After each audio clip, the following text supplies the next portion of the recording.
Ageu, capítulo 1, versículos de 2 a 4, e você mantém a sua Bíblia aberta. Diz assim: assim diz o Senhor dos Exércitos, este povo afirma, ainda não chegou o tempo de reconstruir a casa do Senhor. Por isso, a palavra do Senhor veio novamente por meio do profeta Ageu. Acaso é tempo de vocês morarem em casas de fino acabamento, enquanto a minha casa continua destruída? Pode assentar-se. Amém? E mantenha a sua Bíblia aberta. Ageu, queridos, ele é o primeiro profeta pós-exílio de Judá. Depois de 70 anos de cativeiro, lá na Babilônia, quando a Babilônia ainda mandava no mundo, depois de 70 anos, o Império Babilônico cai e se levanta o Império Persa. Então Ciro, ele promulga um decreto que permite que os judeus voltassem para Jerusalém. Ciro, usado por Deus, ele promulga um decreto que permite que judeus que quisessem retornassem a Jerusalém com um objetivo. E qual era o objetivo? Esse primeiro objetivo: reedificarem o templo do Senhor. Digam comigo: reedificarem o templo do Senhor. E aí isso acontece, sob a liderança do governador chamado Zorobabel, e junto também com o sacerdote Josué. Esse grupo sai da Babilônia, do exílio babilônico, e volta para Judá. E ali eles começam a lançar os alicerces, eles começam a trabalhar. No entanto, queridos, depois das obras reiniciadas, acontece algo. Ela para. Essas obras, depois de terem o seu reinício, elas param. Por quê? Por que essa obra para? Porque o povo de Judá, eles encontram uma oposição das nações vizinhas e também, além da oposição das nações vizinhas, a própria apatia do povo que saiu do exílio para voltar, para reconstruir o templo, também é um fator que contribui para que essas obras permanecessem paradas. Ou seja, eles saíram com uma missão, começaram a missão, mas no meio do caminho abandonaram a missão. E mais, foram cerca de 16 anos que eles pararam. Lançaram mão de alicerce e pararam. E ficaram aproximadamente 16 anos parados. E nesse período, o que eles fizeram? Começaram a se preocupar com as suas próprias vidas. Começaram a se preocupar consigo mesmo. Começaram a olhar para as suas próprias necessidades. E aí é que entra o profeta Ageu. Os profetas no Antigo Testamento, eles tinham uma função muito importante: transmitir algo de Deus para o povo de Deus. E aqui, queridos, eu gostaria de fazer algumas comparações com aquilo que nós, como igreja do Senhor, temos vivido esses dias. E, inclusive, aqui na nossa igreja local. E a primeira coisa que eu gostaria de tratar com vocês, amada igreja, foi a questão que está aqui nos primeiros versículos. Eu vou ler de novo. Como eu pedi, eu disse para que você permaneça com a sua Bíblia aberta. Assim diz o Senhor dos Exércitos, esse povo afirma, ainda não chegou o tempo de reconstruir a casa do Senhor. Por isso a palavra do Senhor veio novamente por meio do profeta Ageu. Acaso é tempo de vocês morarem em casas de fino acabamento, enquanto a minha casa continua destruída? Como nós dissemos, por conta de manobras políticas dos vizinhos, houve uma paralisação da obra e também a apatia do povo, que acabou perdendo o ânimo e priorizou os seus próprios projetos pessoais. E o mais interessante disso tudo é que, se você presta bastante atenção, você vê que o profeta, ele começa, aqui no versículo 2, né, que nós começamos a ler, o profeta, ele é levado a dizer essas palavras, assim diz o Senhor dos Exércitos, esse povo afirma, ainda não chegou o tempo de reconstruir a casa do Senhor? Ora, eles saíram de lá, eles foram, enviados justamente para esse fim. Eles foram enviados justamente para dar início à reconstrução. A casa havia sido, o templo do Senhor havia sido completamente destruído por ocasião da invasão do Império Babilônico. No período em que o Império Babilônico invadiu Judá, destruiu tudo. E agora eles recebem uma ordem. Eles, por meio de um decreto, Deus usa um ímpio, e eles saem com uma missão, eles começam a missão, só que levanta-se a adversidade, eles param e ainda com argumento, não é tempo de reconstruir a casa do Senhor ainda não. Nossa, como não? Meu Deus! E por que o Senhor falou trouxe esse texto para nós nessa noite? Exatamente, queridos, por uma analogia que o Senhor nos fez fazer com a missão que nós recebemos. Uau! Mas a gente não precisa construir nada, é verdade. Embora aqui, nesse texto, era obra de alvenaria, pedra, na época era pedra, não era nem tijolo, pedra, argamassa. E quanto a nós? Que tipo de obra o Senhor nos delegou a fazer? Que tipo de missão o Senhor nos entregou? Que comissionamento o Senhor nos deu? Eu falei hoje de manhã que tem uma frase, duas palavrazinhas abaixo do nome da igreja. Não vou perguntar não, porque está escrito resgatar e servir. E essa é a nossa missão. E essa é a nossa missão, e não é a nossa missão porque o pastor escreveu, não é. É a nossa missão porque já está escrito na palavra do Senhor. Eu ainda estou buscando o meu propósito em Deus. Pelo amor de Deus, o seu propósito maior, o meu propósito maior é agradar ao Senhor, é cumprir a vontade do Senhor. Eu fui chamado com um propósito, você foi chamado com um propósito. Você precisa ter um foco, eu preciso ter um foco. E que foco é esse, irmãos?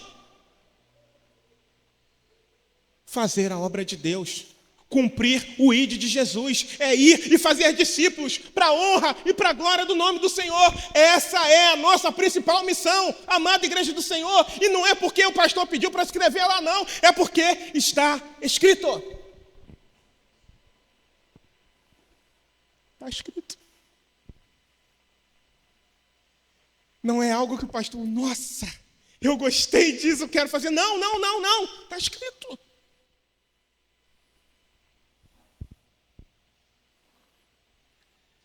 a Igreja Bíblica Cristã em São Gonçalo recebeu uma missão extremamente clara: ir, pregar e fazer discípulos. E não só a Igreja Bíblica Cristã, todo e qualquer cristão tem essa missão.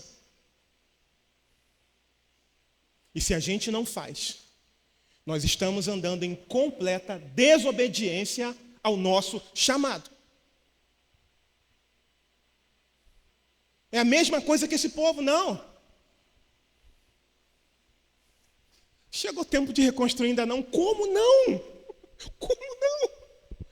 Eles foram enviados para isso.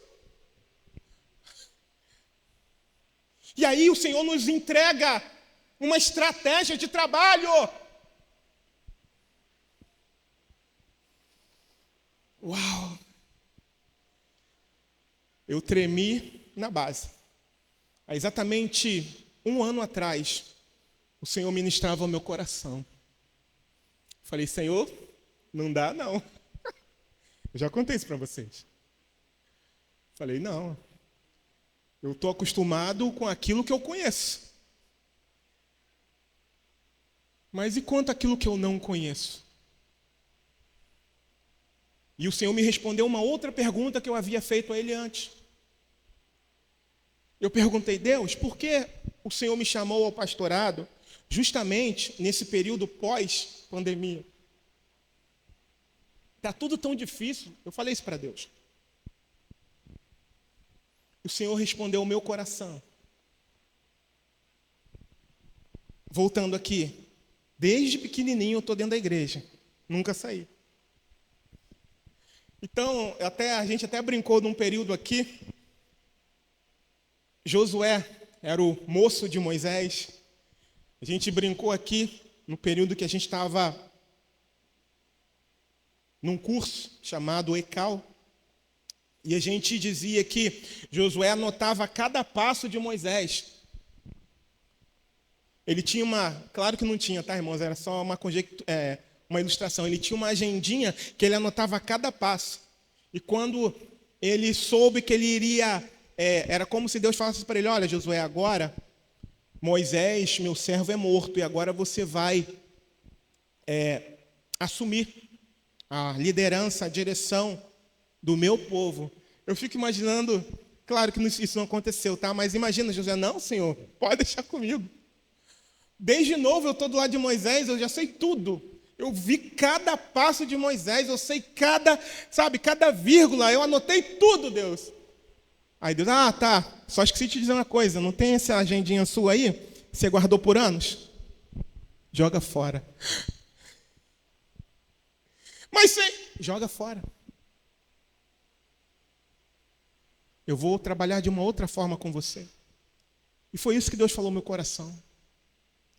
Eu não te chamei para que você viva aquilo que você sempre viveu. Eu te chamei para que você aprenda a depender de mim, para que você viva aquilo que você não conhece. E assim nós fizemos. Nós começamos a dar um passo de fé.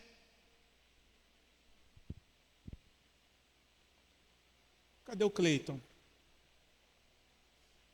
O Cleiton, ele usa uma frase que ficou muito marcada no meu coração. Fé, primeiro você dá um passo, depois Deus bota o chão. Eu guardei isso. Não agora, mas há muito tempo atrás. E quando o Senhor me desafiou para que nós, como igreja, cumpríssemos essa missão de uma forma estratégica, depois de eu dizer, Senhor, não dá não, procura outro. Senhor, é você mesmo. E aí eu aceitei, eu entendi, eu falei, Senhor, eu vou pela fé. E aqui nós estamos. 1 ano depois, desde que o Senhor começou a ministrar no nosso coração para que nós trabalhássemos em pequenos grupos. E eu vou falar uma coisa para vocês. Tem sido maravilhoso. Tem sido desafiador. Há momentos em que a adversidade dói muito, mas tem sido maravilhoso. Tem sido maravilhoso ver, ouvir testemunhos.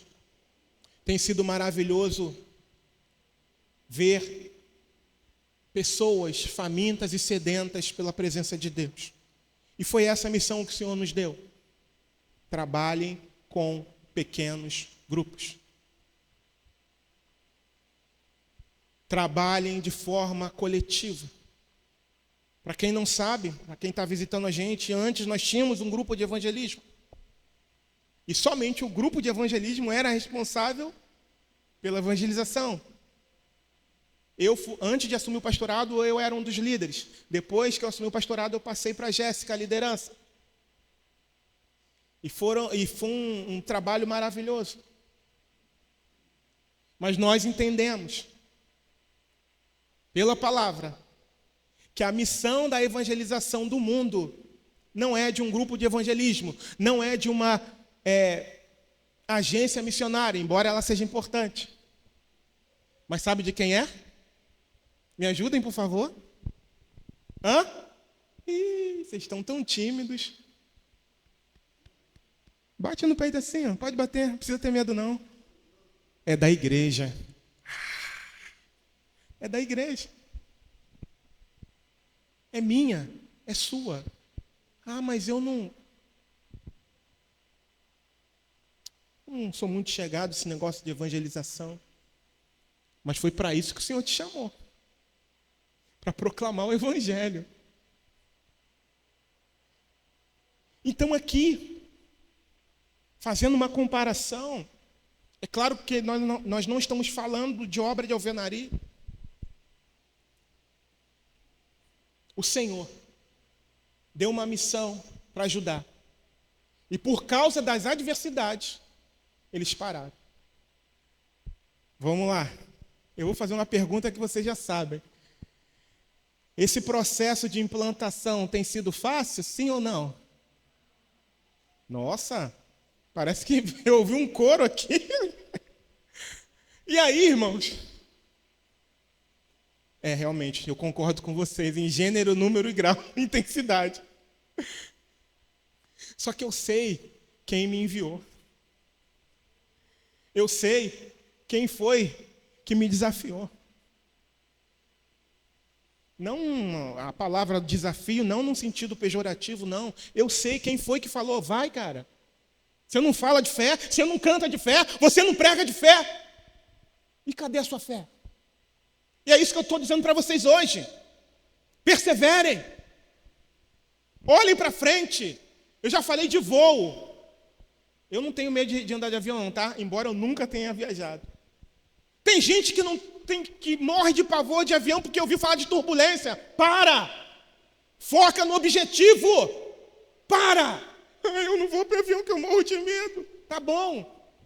Fala, medo, me acompanha, vem comigo. Né, Cleito? Não vou falar, não. Vem comigo, medo. Ou vocês acham que eu não tive medo e que eu ainda não tenho medo? Faz parte da vida do ser humano. Mas maior do que o medo tem que ser a fé. Então rompe com isso em nome de Jesus. Essa é a nossa maior missão. O Senhor nos deu uma missão linda, maravilhosa, poderosa. É a missão do Senhor para cada um de nós. E nós não faremos isso, não estamos fazendo isso de forma isolada, sozinhos. Fazemos em grupo, para a glória do Senhor. E eu louvo a Deus, porque nessa noite aqui, eu vejo muitos rostos que começaram, alguns, na verdade, que começaram nos pequenos lares. Para a glória de Deus. Versículos 5, diz assim: agora, assim diz o Senhor dos Exércitos, vejam aonde os seus caminhos os levaram. Vocês têm plantado muito e colhido pouco, vocês comem, mas não se fartam, bebem, mas não se satisfazem, vestem-se, mas não se aquecem. Aquele que recebe salário, recebe-o para colocá-lo numa bolsa furada. Olha o que o profeta está dizendo. Olha o que Deus está dizendo, melhor dizendo, através do profeta. Está falando para o povo que parou a obra. Por quê? Porque começou a enxergar a sua própria necessidade. Existia necessidade? Sim, existia. Sim, existia.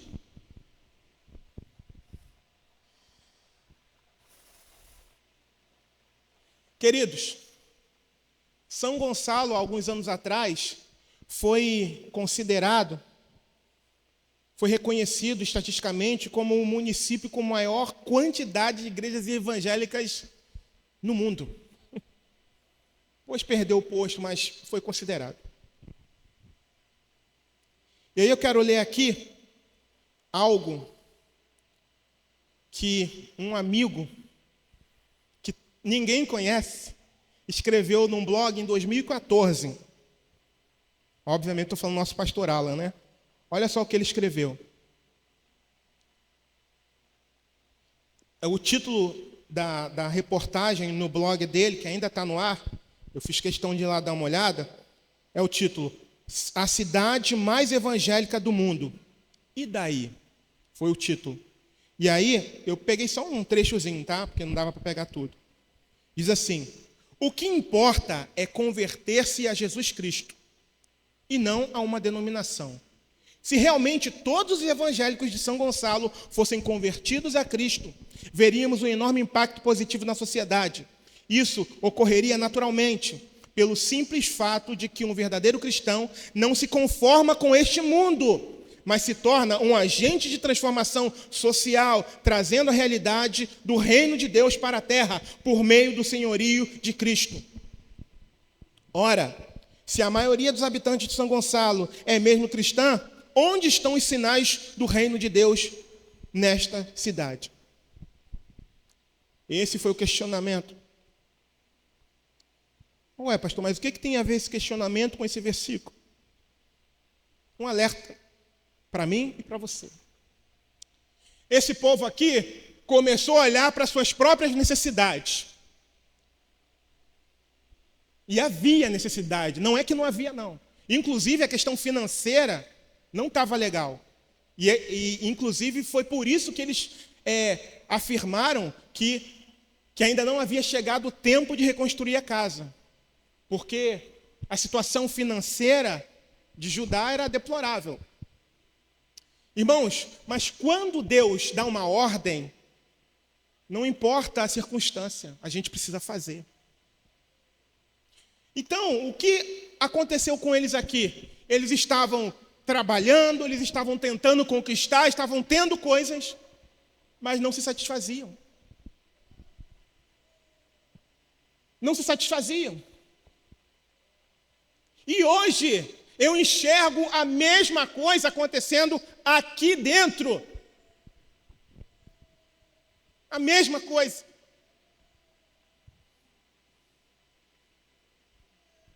A mesma coisa. Tem gente que está parando com a obra do Senhor. Tem gente que está, peraí, eu vou dar uma pausazinha na missão, que eu já sei qual é. Na missão coletiva e individual, que eu já sei qual é. Porque eu preciso fazer algo. Ei, eu não estou dizendo que você não possa fazer, pelo amor de Deus, não é isso. Mas o que eu estou dizendo para você é que você precisa olhar para a palavra. O que eu estou advertindo você é a mesma advertência que o Senhor deu, que Deus deu para o seu próprio povo. Ei, primeiro, cuida das minhas coisas, que da de vocês cuido eu. Essa era a mensagem. Ei, busque em primeiro lugar o meu reino e a minha justiça. Busca. E aquilo que você tem necessidade, eu vou acrescentar. Volto a repetir, queridos, eu não estou dizendo que você não deve. Vá. Mas tenha como prioridade o reino de Deus e a sua justiça. É isso. Vá. Conquiste. Se você pode, se o Senhor está te direcionando, vá. Mas não tenha como a obra de Deus em segundo plano. Pelo amor de Deus, não faça isso. Você vai andar para trás. Como é que eu vou andar para trás, que eu vou crescer? Faz isso não. Olha o que aconteceu com eles. Eles deixaram a missão principal de lado por conta da necessidade que de fato eles tinham. E aí o que aconteceu? Eles não ficavam satisfeitos. Por quê? Porque o próprio Deus se encarregou de mostrar para eles que era melhor ter obedecido do que ter sacrificado. Não está escrito aqui não, esse termo não, tá? Eu que estou usando. E a mesma coisa acontece hoje, amados. Eu estou falando daqui, da nossa igreja, porque é o que a gente está vivendo hoje. Mas, se a gente olhar de uma forma geral o que o pastor Alan escreveu aqui em 2014, e outras pessoas escreveram também, imagina, São Gonçalo, lugar de Deus, e cadê a violência indo embora? Cadê a desigualdade? Cadê a prostituição? Cadê o tráfico de drogas batendo em retirada? Cadê? É isso aqui ó, que está acontecendo. É isso aqui que tem acontecido. As pessoas que estão entrando dentro da igreja não estão focando em obedecer ao Senhor, não estão focadas em estabelecer, em ver o reino de Deus sendo estabelecido aqui na terra. Não estão se convertendo a Cristo. E você?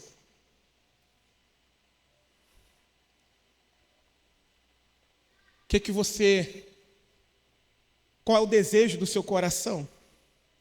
Você vem para a igreja para quê? Eu vim para pegar a minha bênção. Não. Que isso, rapaz? Não. Se você está em Cristo, você já é uma bênção. Se você de fato está em Cristo de verdade, você já é uma bênção.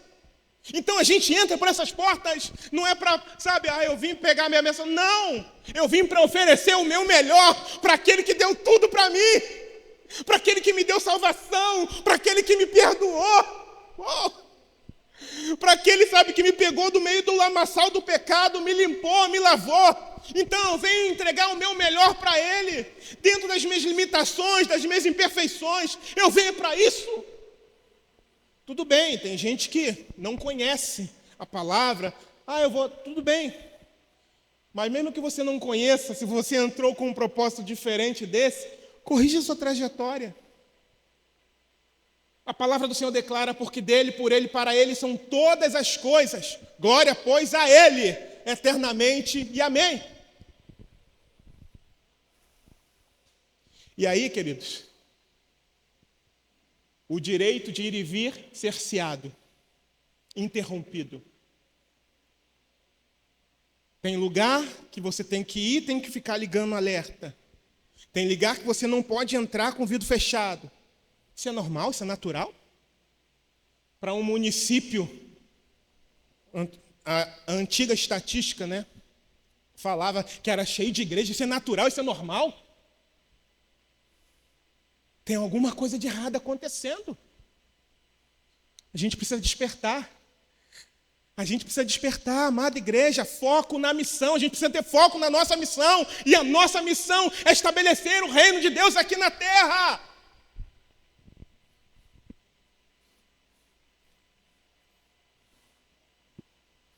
Estabelecer o reino de Deus aqui na terra. E como é que a gente faz isso?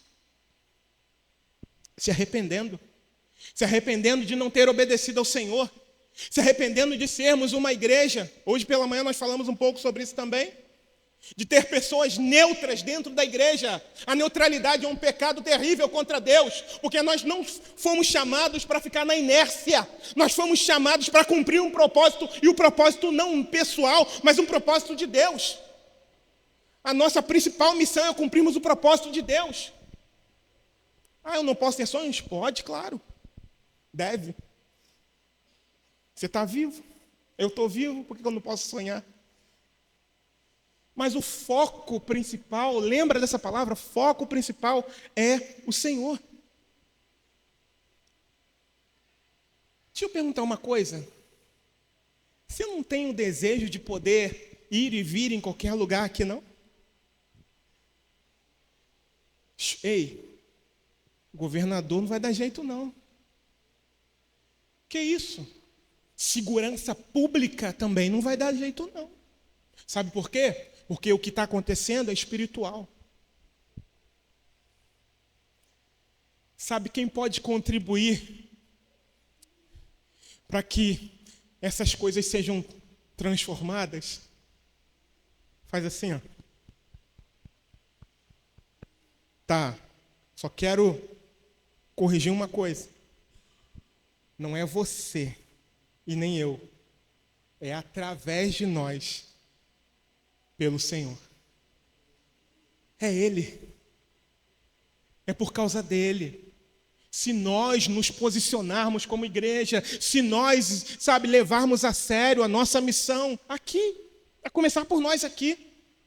Isso que eu estou falando é para qualquer igreja. Se nós nos posicionarmos, se nós levarmos uma vida de um cristianismo a sério, olhando para a palavra, leiam a palavra, pelo amor de Deus. Lâmpada para os meus pés é a tua palavra e luz para o meu caminho. Se você não quer ser enganado, infelizmente, dentro da igreja, de alguns lugares, leia a sua Bíblia, por favor. Jesus disse: examinem as Escrituras, porque vocês cuidarão ter nela a vida eterna, e são elas que dão testemunho de mim. Você precisa conhecer as Escrituras. Não negligencie isso, em nome de Jesus. Você tem vontade de ter um São Gonçalo melhor? Eu tenho. Prego o Evangelho. É uma pena, né, pastor Geraldo, que ninguém dá aquele salto. É isso aí, glória a Deus. Agora, se eu estivesse falando, Deus vai te dar. Mas a verdade é, pregue o Evangelho. Faça discípulos. Porque quanto mais pessoas forem impactadas pelo amor de Deus, pela graça de Deus, menos pessoas nós teremos nas bocas de fumo, menos pessoas nós teremos na prostituição, menos pessoas nós teremos na corrupção. O número vai cair. O número de um monte de coisas erradas, de um monte de pecados vai cair, as trevas vão recuar. E essa é uma missão que foi entregue à igreja do Senhor. Não apenas a nossa aqui não, tá? Nós não somos exclusivos, não somos os únicos, graças a Deus. Mas é para a igreja do Senhor. Versículo 7. Assim diz o Senhor dos Exércitos: vejam aonde os seus caminhos os levaram. Olha a advertência no versículo 7. É como se ele falasse, vocês estão dando murro em ponta de faca. Ai, eu preciso resolver isso, eu preciso resolver aquilo. Ai, vai vencer. Ai, agora. Ai, meu sonho. Ai, ei. Olha o que está escrito, versículo 7. Vejam aonde os seus caminhos os levaram. Aí, versículo 8. Subam um monte para trazer madeira. Construam o templo para que eu me alegre e nele seja glorificado, diz o Senhor. Esse povo aqui, a missão deles era abandonar, parar. Ou melhor, priorizar. A palavra correta é essa. A missão deles era priorizar a missão. E a missão, vocês já sabem, vocês falaram no início junto comigo. Era a reconstrução do templo. E a nossa? Fazer discípulos. A nossa é essa, fazer discípulos. É pregar o Evangelho. É agradar ao Senhor. Outrora, nós éramos trevas. Mas agora, somos luz. E os outros também não precisam ser alcançados por essa maravilhosa graça? Que um dia alcançou você? Porque alguém pregou? Porque alguém se sacrificou? Agora é a nossa vez. Vamos seguir em frente, com alegria. Continuando aqui. Vocês esperavam muito, mas para a surpresa de vocês, acabou sendo pouco. E o que vocês trouxeram para casa, eu dissipei com um sopro. Quem está falando isso aqui é Deus, tá? E o que vocês trouxeram para casa, eu dissipei com um sopro. E por que fiz isso? Pergunta o Senhor dos Exércitos. Aí ele mesmo responde: por causa do meu templo, que ainda está destruído, enquanto cada um de vocês se ocupa com a sua própria casa.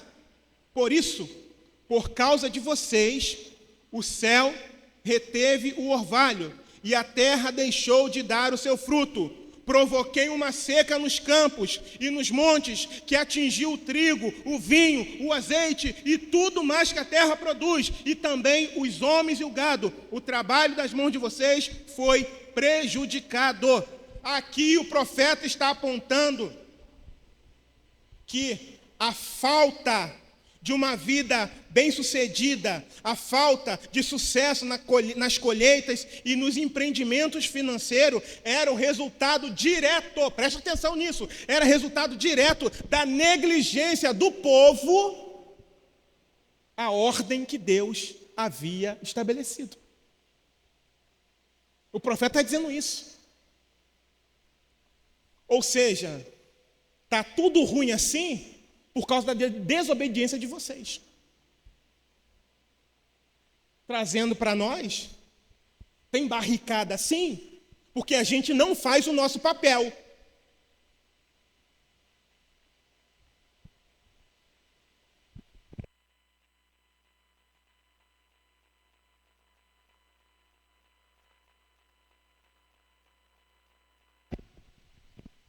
E pregar a verdade, falar do Evangelho.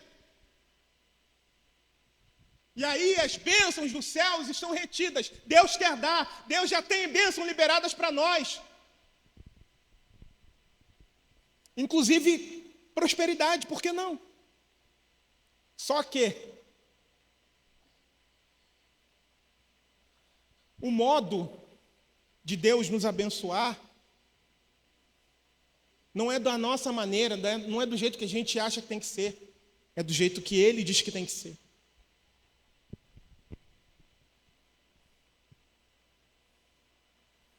E aí eu me lembrei, enquanto eu lia, e era ministrado pelo Senhor, eu me lembrei de Eclesiastes, do 1 ao 9, que diz assim: o que foi tornará a ser, o que foi feito se fará novamente. E aí a parte B do versículo: não há nada novo debaixo do sol. Aconteceu lá atrás, e acontece hoje de novo. Em suma, o que Deus falou para eles lá e diz para a gente aqui? Me obedeçam e cumpram a missão que eu ordenei. Versículo 8, resumindo, versículo 8 é isso. Versículo 9: enquanto vocês estiverem olhando só para a necessidade pessoal de vocês, que existe, ela não será completamente suprida. Versículo 10: vocês vão andar com medo, poderão perder o direito de ir e vir, vão pagar mais e ter menos. Versículo 10. E aí, queridos, a partir do versículo 12: Zorobabel, filho de Sealtiel, o sumo sacerdote, Josué, filho de Jeozadak, e todo o restante do povo. Vocês podem dizer o que aconteceu? Leiam comigo, por favor. O que aconteceu? Me ajudem. Obedeceram. Obedeceram o quê? A voz do Senhor, o seu Deus, por causa das palavras do profeta Ageu, a quem o Senhor, o seu Deus, enviara. E o povo temeu ao Senhor.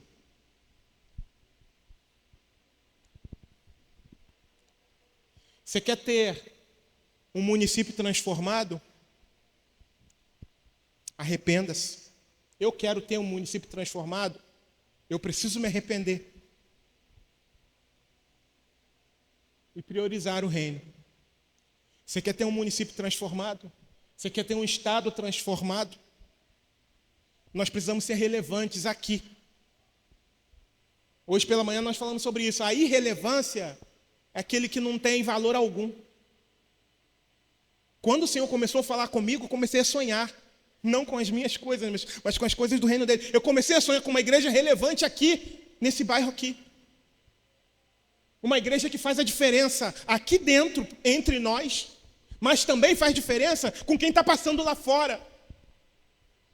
Eu tenho sonhos. Às vezes eu brigo com o Senhor, eu falo, poxa, Senhor, eu tenho sonhos. O resgatar e servir, que está escrito lá na placa lá fora, não é à toa não, irmãos. A gente serve uns aos outros aqui, mas eu tenho o sonho de servir a quem está lá fora também, a quem não conhece Jesus, a quem olha para a igreja e olha assim, um bando de gente que não produz nada, que não faz nada. Eu sei que o nosso propósito principal não é esse. O propósito principal da igreja é a palavra de Deus. Mas existem coisas que a igreja pode fazer para quebrar a barreira com aquele que não conhece. E o Senhor ministrou bastante isso no meu coração quando Ele começou a falar comigo a respeito dos pequenos grupos. Aqui, a liderança se arrependeu e o povo se arrependeu por causa das palavras do profeta. E quanto a nós, qual é o posicionamento diante do que nós lemos aqui e do que nós estamos falando aqui? Qual deve ser o nosso posicionamento? É viver do mesmo jeito? Que a gente sempre viveu igreja? É isso? Porque se a gente estiver vivendo, se a gente estiver disposto a viver do mesmo jeito e não romper com velhos paradigmas, vai continuar do jeito que está. Ou a gente rompe, ou a gente é verdadeiro, ou a gente assume que a gente está na... eu não quero servir a Jesus não. Ou a gente assume de fato o nosso papel, ou a gente olha, não, esse é o meu objetivo, essa é a minha missão, e eu vou cumprir minha missão.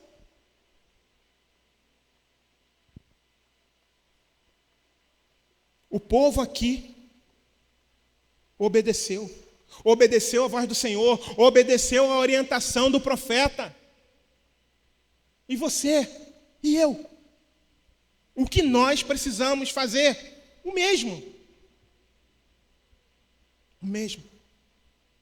Pregue o evangelho. Faça a sua parte. Faça parte de um pequeno grupo. Você que não faz, se envolva. E aí, olha só que coisa interessante. Versículo 12 diz que o povo obedeceu à voz do Senhor por causa da voz do profeta que Deus enviou. O povo temeu ao Senhor. E olha que coisa interessante. Somente depois disso, versículo 13. Então, Ageu, o mensageiro do Senhor, trouxe esta mensagem do Senhor para o povo. Eu estou com vocês, declara o Senhor. Somente depois do arrependimento do povo, somente depois do reconhecimento do povo, somente depois que o povo obedeceu à voz do Senhor, foi que o Senhor disse, agora eu estou com vocês. Quer gerar bênção para a sua vida? Quer gerar bênção para a nossa comunidade local? A gente precisa obedecer. Na coletividade, na nossa comunidade de fé, a gente precisa obedecer ao Senhor. Obedecer é aquilo que está estabelecido na palavra. E que, pela misericórdia do Senhor, é estabelecido através da minha vida. Eu já disse a vocês, aquilo que eu orientar que não estiver aqui, vocês têm que me confrontar. Agora, aquilo que eu orientar que estiver aqui, é importante obedecer.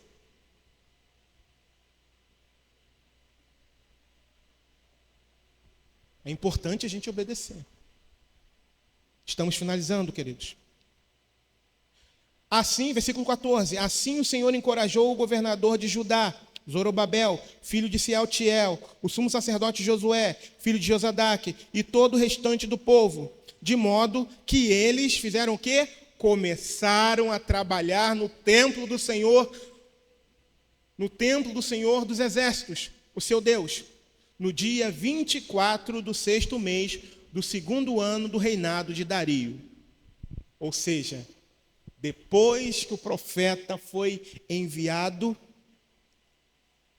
a ficha caiu. Vou usar essa expressão.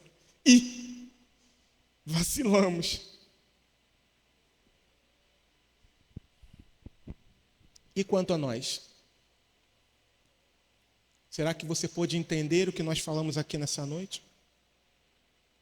Volto a repetir. Compre. Venda. Faça negócios. Estude. Prospere em nome de Jesus. Mas há uma prioridade. E o reino de Deus não pode. E as evidências mostram isso. Olha para a nossa cidade. O maior número de igrejas. O maior número de igrejas do mundo. Para quê? Pastor Alan foi muito usado por Deus. E daí? E daí? De fato, e daí? Irmãos, eu sonho com uma igreja relevante. Deus colocou esse sonho no meu coração. E Ele quer usar a mim e a vocês. Para que o nome dEle seja exaltado. Para que o nome dEle seja glorificado. Para que almas sejam resgatadas das piores coisas que a gente conhece por aí. Através de nós. E então, vamos caminhar juntos? Se coloque de pé.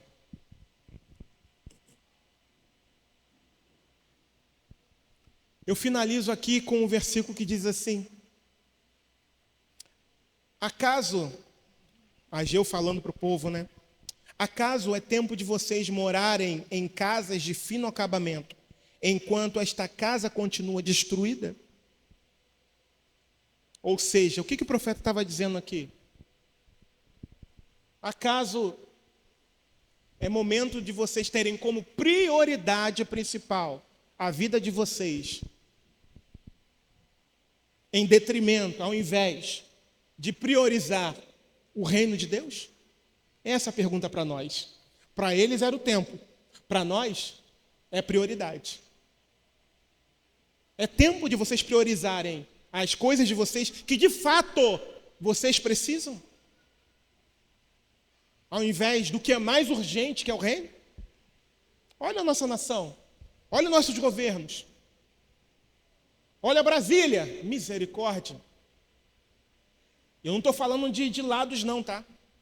Eu estou falando, sabe, da máquina que está completamente corrompida.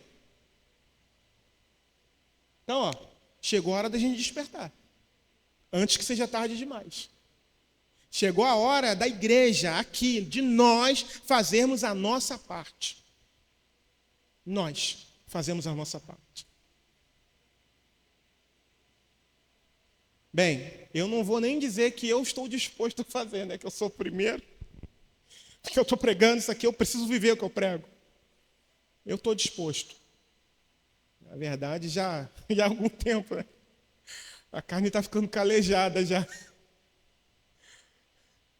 Mas eu estou disposto. Eu quero, eu creio. E vocês? E para não ficar apenas no livro de Ageu, tem um outro texto muito conhecido que corrobora com tudo isso que foi dito. 2 Crônicas, capítulo 7, versículo 14. E se o meu povo, que se chama pelo meu nome, se humilhar e orar e buscar a minha face e se converter dos seus maus caminhos, eu ouvirei dos céus, perdoarei os seus pecados e sararei, olha a promessa, e sararei a sua terra. Versículo 15 ele fala assim: desde agora, depois de tudo isso acontece, do povo se arrepender, de buscar a face do Senhor, depois de tudo isso, versículo 15 diz: agora estarão atentos os meus olhos e os meus ouvidos à oração desse lugar. É isso que o texto diz. Então, a gente não precisa fugir daqui. A gente só precisa cumprir o nosso propósito. Você é livre. Você é livre para sair. Eu não condeno quem saia. Você não precisa ir para Portugal. Você não precisa ir para América. Você não precisa ir para América. Eu quero uma qualidade de vida. É só obedecer ao Senhor. Só obedecer ao Senhor e cumprir as ordenanças dele. Vamos cumprir juntos, como igreja, como uma comunidade de fé que nós somos, para a glória do Senhor.